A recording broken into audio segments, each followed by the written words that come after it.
ఇవాళ శ్రీకారం చుడుతున్నాం మన అమరావతికి. కేంద్ర రాష్ట్ర ప్రభుత్వాలతో పాటు మరి ఇది కూటమి చేసినటువంటి అద్భుత విజయం అని కూడా మనం ఈ సందర్భంగా గుర్తు చేసుకోవాల్సిన అవసరం చాలా ఉంది.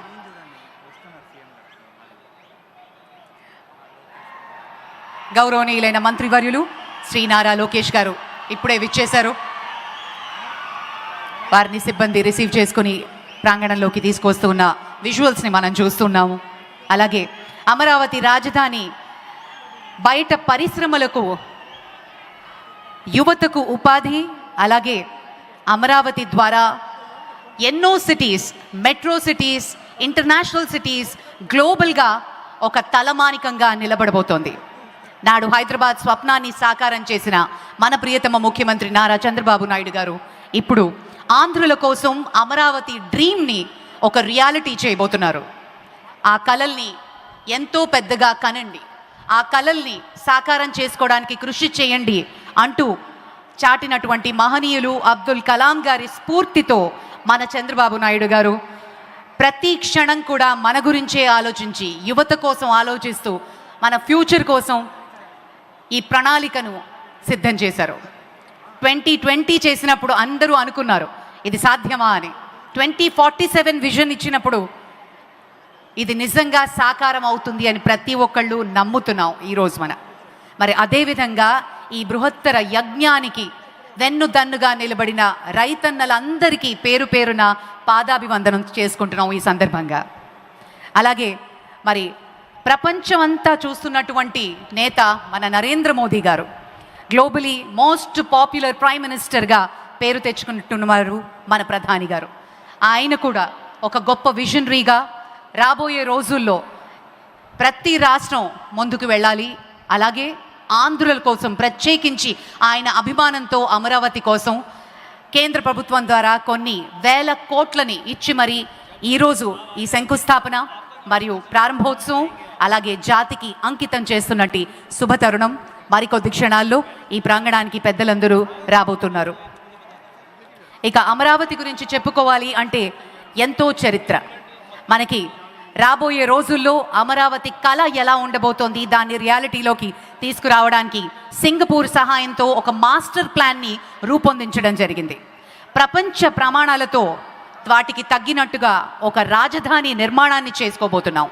ప్రధానంగా 9 థీమ్ సిటీలు, knowledge city, justice city, finance, health, media సిటీలతో పాటు ఈజ్ ఆఫ్ లివింగ్ పద్ధతిలో అత్యవసర సేవల కోసం 5 నిమిషాల్లో మనకి ఎమర్జెన్సీ విధంగా హెల్త్ కేర్ అందేలాగా, పనివేళల మార్గాలు కూడా 15 నిమిషాల దూరంలో ఉండేలాగా, హరిత పార్కులు, అలాగే సౌరశక్తితో నడిచే నగరాన్ని మనం ఆవిష్కృతం చేసుకోబోతున్నాం.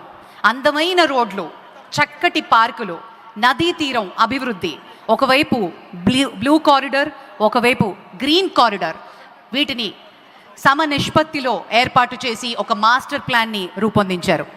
భూముల సమీకరణలో వినూత్నమైనటువంటి ప్రయోగాన్ని ఒక మోడల్ సిటీగా ప్రపంచమంతా మనల్ని చూసే విధంగా అమరావతిని ఆవిష్కృతం చేసుకోబోతున్నాం.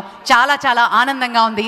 అండ్ ప్రత్యేకించి మన రైతన్నలు తమ భూముల్ని స్వచ్ఛందంగా ఇవ్వగా అభివృద్ధి చేసిన ప్లాట్లతో పాటు ఎంతో వినూత్న రీతిలో వీరికి అమరావతిని ఒక మోడల్ సిటీగా చేసి చూపించి మీరు ఆశించిన విధంగా నెక్స్ట్ జనరేషన్కి, మీ వారసులకి ఒక అద్భుతమైన రాజధానిని ఇవ్వబోతున్నది మన ప్రభుత్వం.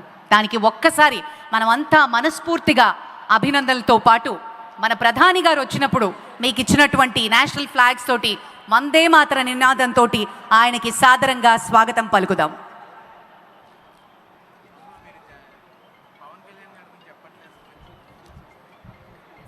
విశేషమైనటువంటి రీతిలో ఇక్కడ హాజరైనటువంటి రాష్ట్ర పౌరమిత్రులారా, మనం అంతా కలిసి చేసుకుంటున్న పండుగ, ఆంధ్రప్రదేశ్ ప్రభుత్వం చేస్తున్న పండుగ. ఇందులో పార్టీల పరంగా చూసుకున్నా కూడా అందరం కలిసి అది తెలుగుదేశం కార్యకర్తలు కావచ్చు, జనసేన కార్యకర్తలు కావచ్చు, భారతీయ జనతా పార్టీ కార్యకర్తలు కావచ్చు, ఆయా పార్టీల తారీఖు నాయకులంతా కూడా ఇక్కడే ఉన్నారు. ఇది కూటమి ప్రభుత్వం అన్నాం. ఎందుకంటే ఒక చేతిలో ఎడమ చేయి గొప్పదా కుడి చేయి గొప్పదా అని ఇట్లా పోటీలు పెట్టుకునేటువంటి తత్వం కాదు. మనం ఇద్దరము గొప్పే అంటూ చెయ్యి పట్టుకొని మన చంద్రబాబు గారు మన పవన్ కళ్యాణ్ గారు విశేషమైనటువంటి రీతిలో మన రాష్ట్రానికి కావలసినటువంటి సమృద్ధి అయినటువంటి అభివృద్ధిని అంతా సాధించాలని పిడికిలి బిగించి ఒక్క మాట మీద ఒక్క ప్రత్యేకమైనటువంటి రీతిలో తరలి వెళ్తున్నారు. కాబట్టే కూటమి ప్రభుత్వం ఇన్ని విజయాలు సాధిస్తూ ఉంది. మనకు తెలుసు power star Pawan Kalyan sir ఇక్కడికి వేదికకు వస్తే ఎలా ఉంటుంది వేదిక ఒక్కసారి చెప్పండి. అది ఆ పవర్ స్టార్ అనేటువంటి పేరులోనే ఆ పవర్, ఆ శక్తి అనేటువంటిది నిమిడీకృతమైనటువంటి వాతావరణం. చారిత్రకంగా చూసినా ఆధ్యాత్మికంగా చూసినా కూడా ఎంతో ప్రత్యేకమైనటువంటి మన ఈ అమరావతిలో ఇవాళ ప్రధానమంత్రి శ్రీ నరేంద్ర మోదీ గారు, మన ముఖ్యమంత్రి శ్రీ నారా చంద్రబాబు నాయుడు గారు, మన ఉప ముఖ్యమంత్రి వర్యులు శ్రీ పవన్ కళ్యాణ్ గారు ఎంతో పెద్ద ఎత్తున తమ కష్టాన్నంతా కూడాను ఇక్కడే రంగరించి మనకు కావలసినటువంటి మనోధైర్యాన్ని ఇచ్చేటువంటి రీతిలో రేపటి రోజున మన భవిష్యత్తు బంగారుమయం కాబోతుందనేటువంటి ఒక నమ్మకాన్ని, ఒక కులాసా అయినటువంటి వాతావరణాన్ని మనకి కల్పించి మనకు కావలసినట్టుగానే ఆంధ్రప్రదేశ్ రాష్ట్ర రాజధాని అమరావతి పునర్నిర్మాణాన్ని ప్రారంభించడంతో పాటుగా భారత ప్రభుత్వం వారు నేషనల్ గవర్నమెంట్ కూడా మనకి మోదీ గారి యొక్క నాయకత్వంలో అనేక ప్రాజెక్టులకి శ్రీకారం చుడుతూ ఇక్కడి నుంచే అనేక ప్రారంభోత్సవాలు చేయబోతున్నటువంటి తరుణంలో నూతన రాజధాని అమరావతి కేంద్ర ప్రాంతంలో ముఖ్యంగా మన అసెంబ్లీ, మన సచివాలయం, మన హైకోర్టు, ఈ సముదాయాలు ఇవి మీకు ప్రతిరోజు చెబుతూ ఉన్నటువంటి విశేషాలే. అయితే వీటికి తోడుగా అనేకం ఉన్నాయి. ఇక్కడ వేదిక మీద కూడా మీరు గమనించి ఉండవచ్చు. మొత్తం 58,000 కోట్ల రూపాయలు విలువైనటువంటి మొత్తాన్ని ఇవాళ ఇక్కడ వెచ్చించేటువంటి రీతిలో ప్రారంభోత్సవాలు కావచ్చు, శంకుస్థాపన కార్యక్రమాలు కావచ్చు విశేషంగా జరగబోతున్నాయి. దీనికి కారణం ఎవరయ్యా, కష్టపడేది ఎవరయ్యా అంటే మన ముఖ్యమంత్రి చంద్రబాబు నాయుడు గారు, మన పవర్ స్టార్ కళ్యాణ్ గారు, ఇతర పార్టీల పెద్దలు, అలాగే ప్రత్యేకించి మన భారతీయ జనతా పార్టీ వారు, కూటమి ప్రభుత్వంలో ఉన్నటువంటి ప్రతి ఒక్కరూ సాయం చేశారు. అందరూ ఒక మాట మీద నిలబడ్డారు. మన మోదీ గారిని మనం ఒప్పించుకున్నాం, దీర్ఘదర్శి అయినటువంటి మోడీ గారిని ఒప్పించుకున్నాం. కాబట్టే ఈ యొక్క కార్యక్రమానికి ఇంత పెద్ద హైపింగ్ అంటారు, ఇంత పెద్ద ఎత్తున తరలి వచ్చి దాదాపు పత్రికల్లో మీడియాల్లో వస్తుంది 5 లక్షల మంది ఇవాళ హాజరవుతారని. ఇప్పటికే లక్షలాది మందిగా ఈ ప్రాంగణం అంతా నిండిపోయింది. అందరి పెదవుల మీద ఒక చక్కటి దరహాసం, ఒక చిరునవ్వు కనిపిస్తుంది. మరి కాసేపట్లో మనం నేర్చుకునేటువంటి మన ప్రియతమ నేత ఇక్కడికి విచ్చేయబోతూ ఉన్నారు. మనకు కావలసినటువంటి ఆనందాన్ని పంచుతారు. మనం చక్కగా ధీటైనటువంటి రీతిలో ఒక ఆధ్యాత్మిక పరమైనటువంటి తెలుగు కీర్తి పతాకంలో కలికితిరాయిగా నిలిచిపోయేటువంటి అజరామర నిర్మాణానికి పునాది పడబోతున్నటువంటి ఒక క్రమంలో మనమే సాక్ష్యం. నువ్వు చూసావా అంటే ఎస్ నేను చూసా, మే 2వ తారీఖు ఆ ప్రోగ్రాంలో నేనున్నా అని సగర్వంగా చాటుకుంటామే. అటువంటి నవోన్మేషణమైన నాగరికంగా రూపుదిద్దుకుంటున్నటువంటి నిర్మాణాలతో, అనేక నూతన సదుపాయాలతోటి ప్రపంచంలో మరెక్కడా లేనన్ని, మరెక్కడా చూడనన్ని అన్ని విశేషాలు 3 సంవత్సరాల కాల వ్యవధి.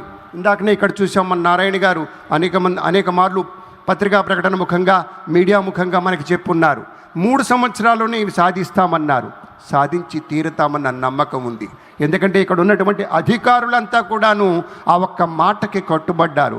చంద్రబాబు సార్ చెబుతూ ఉంటారు, పాలకులుగా మేమేదో ఆలోచనలు చేస్తాం, ప్రణాళికలు చేస్తాం, దాన్ని ప్రజల్లోకి తీసుకెళ్లేటువంటిది మన పార్టీల పరంగా ఉండేటువంటి నాయకులు సోదరులు అయితే, అధికారులుగా మీరు చూపించేటువంటి చొరవ వల్ల, మీరు చూపించేటువంటి ఆ ప్రత్యేకమైనటువంటి శ్రద్ధ వల్ల మనం అనుకున్నటువంటి ఆ వైభవాన్ని సాధించవచ్చు అని చెప్తూ ఉంటారు. ఆ మేరకు ఆంధ్రప్రదేశ్ రాష్ట్ర ప్రజల యొక్క ఆత్మగౌరవం, ఆకాంక్షలను ప్రతిబింబించేటువంటి ప్రాంతంగా, నవ్య నూతనంగా, అంగరంగ వైభవంగా రూపుదిద్దుకోబోతోంది మన అమరావతి.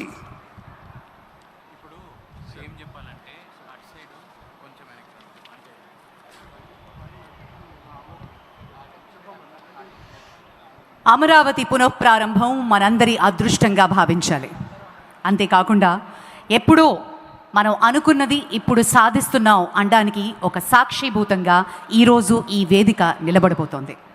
ప్రధాని నరేంద్ర మోదీ ఇప్పుడు ప్రపంచంలోనే అత్యంత శక్తివంతమైన నాయకుడుగా ఆవిర్భవించారు. దేశాన్ని ఏకఛత్రాధిపత్యంగా నడిపిస్తున్న యోధుడు.